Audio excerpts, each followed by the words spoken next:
Last night I watched the movie Taxi Driver, and if you've ever seen it with young Robert De Niro, you will realize how grave it is to live a lonely life.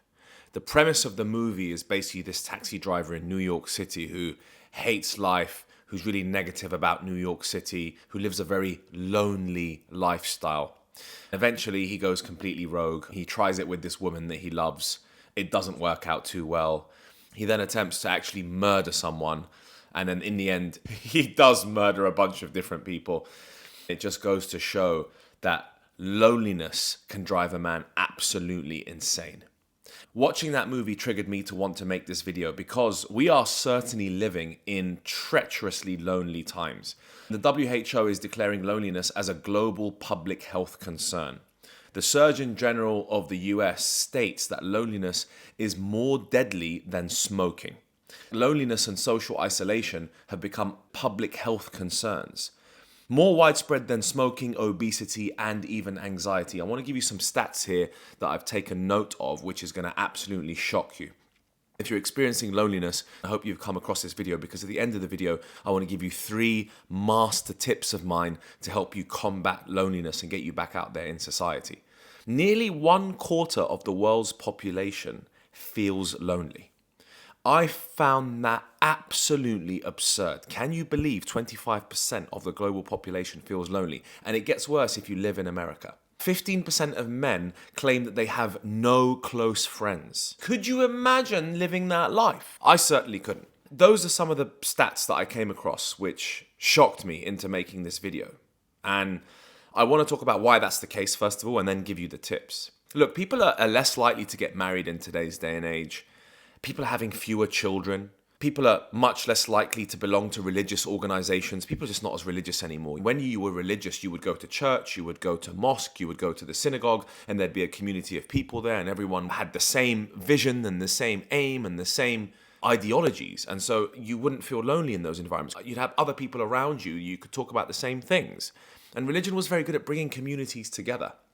If you also study blue zones, which I do, which are zones where people live up to 100, so the centenarians on our planet, the people that are most likely to live to 100, those people particularly mention, now aside from diet and exercising, they do a lot of walking. Aside from those two, they repeat that social connections are so important, they have most of their meals with other people within the community. They're always around others, they're doing things together, they might be picking strawberries together, but mainly when they have dinners or lunches, they're usually a community of people that sit around that help prepare the food together and sit there and enjoy the food together, and they're allowed to have a glass of red wine once in a while. Now, if you compare that to the way that the Westerners are living, okay, I've lived in America, I have a green card, I spent many, many years there. I was also born and raised in London, so I've really lived in the most Western places you can live in. We live alone in the West. We don't prepare food with anyone. We're too busy trying to make money or building our businesses or going to our jobs that we prepare food alone at home. That's what we're doing. We need to quickly eat and move on. We're not thinking about eating with others unless we book a restaurant with friends. Sure, in those situations, we have to make a special effort to go and meet people for dinners or for lunches. We have to book a restaurant in time, a week in advance. You know how annoying it is trying to gather a group of people. Like, hey, we're doing dinner at 8 p.m. Who can make it? Most people can't make it. These people can make it. Like, putting together these social events has become harder and harder in the Western world. So no wonder people are just like, all right, whatever, I've had enough of trying to organize this. 1 in 3 Americans live alone. That baffles me. But I also understand that because from my personal experience, I've traveled for about 10 years now. I made my money when I was 27. My first million I made when I was 27. That was 9 years ago, so you can obviously work out my age. And I've done a lot of traveling alone because many people couldn't live the lifestyle that I lived. And I had to be alone in most of those places. So I had to cultivate an air of extroversion. I need to get out there in the world. So I know what it feels like to live alone. I've lived alone for most of the last 10 years in random cities. I mean, I'm in Serbia, Belgrade right now. Talk about random cities around the world. And I'm here completely alone, working on my business, working on my health before I move on to the next destination where I have a lot of friends. So I know what it feels like to be isolated, and I can give you some real hard tips that will help you not feel as isolated or lonely. So the first part of this video was really discussing how much of a disaster loneliness actually is. Those stats that I gave you were absurd to me. And I'm really entirely worried, especially about young men's loneliness, because my channel is mainly about young men and targeting young men. So here are the 3 tips I'd like to give you. The first tip is your physical health will define so many other factors in your life. Your physical health will define your mental health. Now, not only am I telling you to go to the gym and work out and try and get a good body, that should be your primary focus, by the way. Your number one goal in life is your health. So you should be going to the gym. You should be taking up some sort of cardio activity, whether you go to a running club, whether you, go swimming. Whatever you do, you need to do some sort of physical activity which will boost your endorphins and your serotonin and get you feeling better about yourself. That will immediately improve your mental health. If you're particularly feeling lonely, I would absolutely recommend you to take classes, gym classes. Lots of gyms offer classes to maybe take up boxing, to take up some kind of salsa dancing, to join a running club. There are so many communities that you can find online now. So do not tell me that you cannot find a community in your local area that has a running club or a walking club or a weights class or a salsa dancing class. Whatever you do in terms of your fitness, if you do it with others, you will start to make better connections with those people. Now, if you're like, oh, let me just go out and drink with other people, that's a great way to make friends. It actually isn't. Going out and getting drunk and taking drugs with other people isn't the best way to relate to them and to make the best of friends. Your best friends are going to be made doing healthy activities, and they're much more sustainable. So find a health class that you could do today and join it and go to one of those sessions. Naturally, by you being healthy and being in that environment, you will also naturally make friends with the people that are there. That's just the way these things work, because others want to be healthy, want to keep fit, and you're around them, and eventually you'll just, meet them and say hi, and oh, where are you from? Oh, great. And how often do you come to this class? Right? So it shouldn't be that complicated. The second thing, and this I really feel passionate about because I've done this my whole life, stop thinking people owe you a phone call or owe you a message. You're the one that owes people a phone call. Go through your list of long lost friends and family members that you haven't been in touch with for a long time and just drop them a line. Well, you've got Facebook, you've got Instagram, you've got LinkedIn, you've got phone numbers, you've got WhatsApp, you've got iMessage, you've got all these methods of communication, yet people are more lonely than they've ever been. Pick up those methods of communication and contact someone that you haven't spoken to in a while. Drop your bloody pride and ego. There is no humility in sending a message and saying, hey dude, it's been years since we spoke, just wondered what you're up to, how are you doing? Do you know how grateful people will be when you send that kind of message, right? Not many people will turn that away and completely blank you and ghost you. Most people be like, hey man, thanks for being in touch. Because human nature, people love to be thought about and love to have someone just hit them up out of the blue.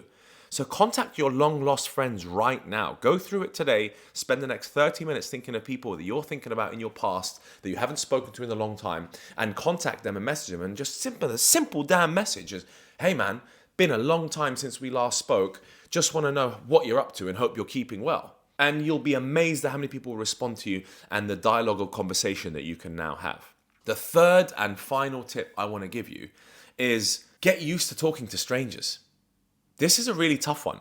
In the UK, they used to teach us, this is so bloody weird. I grew up in London. They used to teach me, don't talk to strangers. What a stupid thing to teach people, to teach young kids. Don't talk to strangers. Everyone might be dangerous around you. What a load of garbage. No wonder I moved to the States. Definitely talk to strangers, the right kind of strangers, not the complete psychopaths on the street. But definitely get used to talking to strangers, because it's been proven that if you speak to one stranger a day for just a few minutes, it improves your mental health by 40%. So you could literally just say hi to the cashier, anyone that you come across during the day, the receptionist downstairs at your building, the mailman, anyone that you may talk to that you come across in your day that's deemed a stranger, just say, hey, how's your day going? What I love about America is when I get into the lift or the elevator, whatever you call it, everyone always says, good morning, how you doing? Hey, hi, morning. And I love that. In England, you get in a lift and everyone's just like head down and not saying anything, completely embarrassed to talk to anyone else. No wonder people are lonely in the UK, because you're not taught to speak to people. Be different and speak to strangers. It's okay to say hi to someone, to the mailman, to someone you've just walked past in the grocery store. I'm not telling you to all of a sudden be some social butterfly jumping around the room. No, but be more willing to speak to strangers, because that will, and I'm not saying you're going to make best friends with your mailman. It's not like, oh, well, I'm not going to make friends with those people. Yeah, but just that social interaction with that stranger will make you feel that little bit better during the day. It's been proven on your brain that when you interact with a stranger, you will feel better about yourself just in that particular moment. The other little tip I want to give you is, if you live in America, I find Americans very friendly, and you're out somewhere, just get used to walking up to people and be like, hi, I'm Ralph. You guys look like you're having a great time. I love the energy around here. That's it. When you bring positive vibes to a scenario, you would be surprised how people open up to you immediately. You don't need to be some ass kisser or some famous celebrity for people to love you. You can just walk in a room, notice that people are having a good time, and you walk up to someone at the bar. You can even be alone. You can be like, hey guys, I'm Ralph. Wanted to come over here. You guys seem like you're having a great time, and I love the energy here. How you guys doing? Simple as that. That's not very complicated, is it? You'd be absolutely gobsmacked at the amount of people you'd meet and the people that will appreciate you coming up with that sort of confidence and just that sort of positive energy. When you come to the world with positive energy and when you smile at the world will smile back at you. When you come to the world in negative energy and you're not feeling too well and you're down and you're in a bar and you're sitting alone, the world will treat you the way that you have projected yourself out to the world. And I truly and utterly believe that, because energy is absolutely key. You portray the right energy and you will get that energy back.